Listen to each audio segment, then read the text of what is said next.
Welcome to Hari's Hobbies, the channel where we discuss the latest tech news and delve into newest tech products.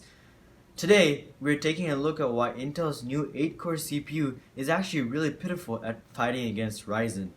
But before we delve into that, make sure to hit that subscribe button if you guys would like to stay updated with the latest tech news related to gaming and PCs. So as you guys already know, AMD has brought a lot of competition to Intel by bringing really good value to the market with their high core count but cheap CPUs. The recent 2700X with 8 cores and 16 threads pretty much made the 8700K completely pointless unless your main focus was gaming. But otherwise, the 2700X was a much better value CPU and is still one of the best CPUs available. Not only does the 2700X offer more cores and threads than the 8700K, but it also comes in at a cheaper price at $330, not to mention that it has a great stock cooler and you can overclock it even using lower end motherboards like B350 and B450, and you don't have to buy an X370 or X470 motherboard like you would with Intel. To help compete against this CPU, it was expected that Intel would bring out a mainstream 8-core 16-thread CPU, which would not be too much more expensive than the Ryzen CPU at maybe $450. I know that is not cheap by any means, but it is at least comparable. However, what Intel is actually doing is they are bringing another hexa-core i7 processor, and they are bringing out an octa-core i9 9900K processor. Based off that, the i7 will probably come in at its normal MSRP of $380.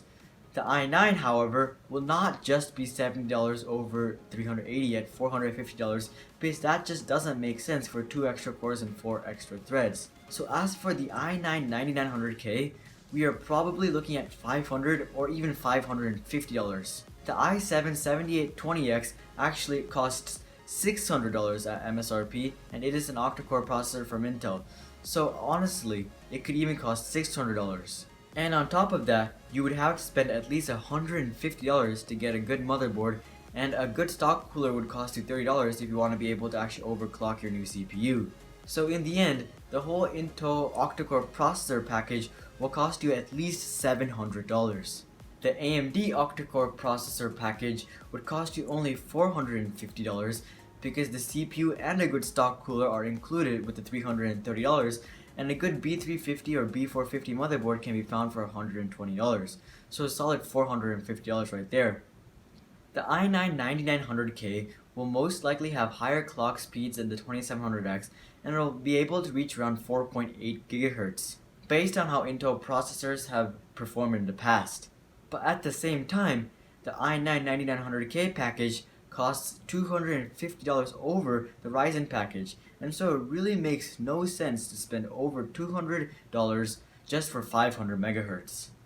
So as a result, even though the i9 9900K may be a great and really impressive octa-core processor, it is only going to attract people who are already considering the i7 9700K or an entry-level enthusiast Intel CPU. So it is really not going to help Intel steal back any market share from AMD. Intel will just end up selling the i9 9900K to people who are already going to buy Intel anyways, and that is why this new octa-core processor is a pitiful attempt at fighting Ryzen. Now, I am not saying that the i9 9900K won't be a great chip by any means. I just feel that the main goal of releasing such a CPU would be to steal back market share from AMD by offering better value and performance than AMD. But I don't think Intel really accomplished that with this CPU. And another huge issue is that the i9 9900K is going to be once again on the 14nm process. If we take a look at the AMD side of things, their Ryzen 3rd generation processors are going to be on the 7nm process, and they may even hit 5 GHz when overclocked. So as a result, the 3rd generation Ryzen CPUs will not once again just beat Intel by price, but it will also be more architecturally advanced and provide more performance. So there really is no point to buy the i9 9900K. There are even rumors that the Ryzen 7 CPUs that are coming out next year may even have 12 or even 16 cores. So as you guys can see, the i9 9900K offering is not just underwhelming, but really overpriced.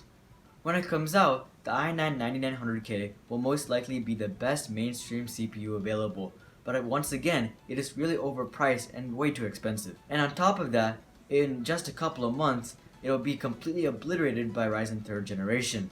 Thus, the i9-9900K from Intel is really pitiful, and it is not going to help them fight against Ryzen by any means. And I definitely do not recommend that you guys buy this CPU because Ryzen's current offerings and future offerings are just so much more compelling, not only in price but also performance. But that's just what I think. What do you guys think? How much do you think the i9-9900K is going to cost, and do you think it's worth it? Make sure to comment down below what you guys think, because I do read all my comments and I'm curious as to what you guys think, so make sure to post your thoughts. Also, if you guys like this video, then make sure to drop a like and hit that subscribe button if you guys would like to see more videos just like this one. But until next time, bye.